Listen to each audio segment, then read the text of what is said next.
going to be doing a lesson with yarn today, so guess who's interested? It's Buzz.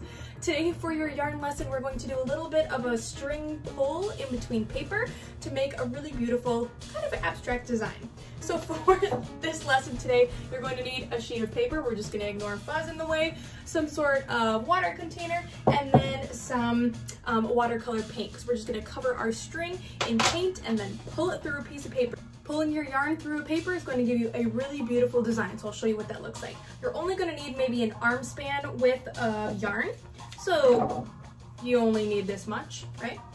About that much yarn, and then we're going to just cover it in watercolors. But before we start, we're of course going to begin with our mantra. So together with me, here we go. My mantra: I am positive, I am creative, I am mindful, I am amazing, I am an artist. Okay, gather your supplies and let's get started.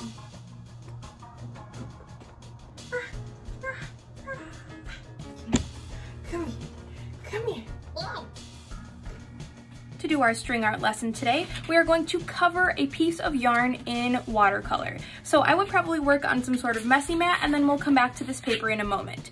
While you're waiting, you can always fold it in half, and we'll probably be folding multiple directions. So if you want to fold it in half like a card this way, and then also fold it the long way, you are welcome to do that too.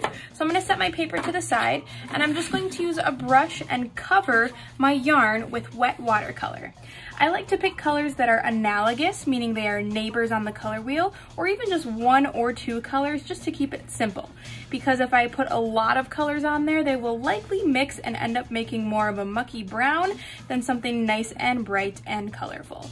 So I'm gonna put a lot of paint on top of this to make sure that my string is super duper wet.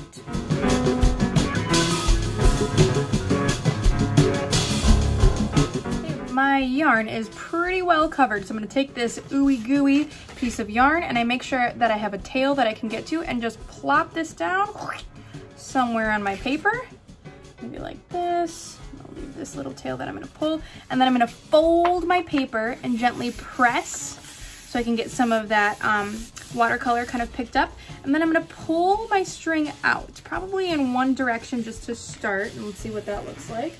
Ooh, Buzz is very interested. And open it up. Ooh, that's interesting. Kind of looks like a bug, like a big mosquito with a stinger up there. So mine was actually pretty wet, but I'm gonna try doing it again without putting more paint on it. So I'm gonna fold it this way, like that. I'm gonna put my string in here, kind of give it a little bit of a wiggle. Fold. Ooh, nice and wet from my messy mat down there. In fact, this one, I might not even pull too much. Let's see what it looks like to just press and pull. That's not bad. I've got this kind of wiggly yarn pattern.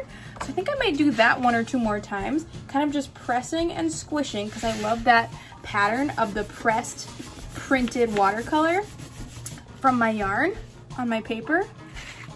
And really just get that out. So the fun part about this project is there's kind of not really a right way to do it, and you never know what it's going to look like until the end. So the surprise is opening it up to see what your print or your press looks like. And I would use this paper, and maybe I'm going to soak up some of this stuff.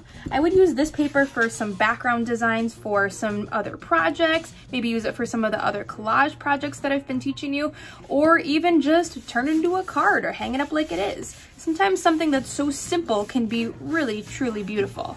So I think I'm just going to leave it like this. I feel good about it. It kind of looks like an octopus under the water, or maybe just some calm, peaceful lines. It doesn't really have to be anything, but it's a fun way for you to practice something and using a different tool than you probably wouldn't necessarily think to use.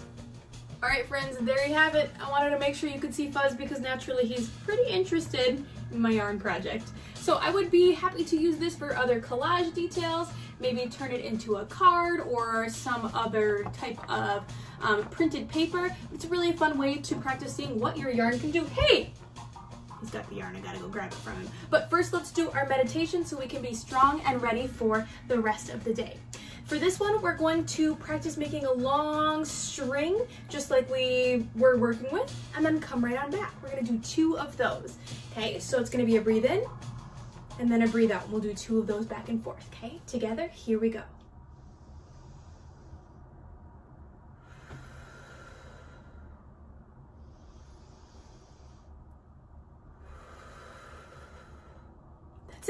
Gotta go rescue Fuzz so he doesn't eat my string. But I hope you always remember, my friends, that you are amazing, you are strong, you are resilient, and I love you. We will see you next time.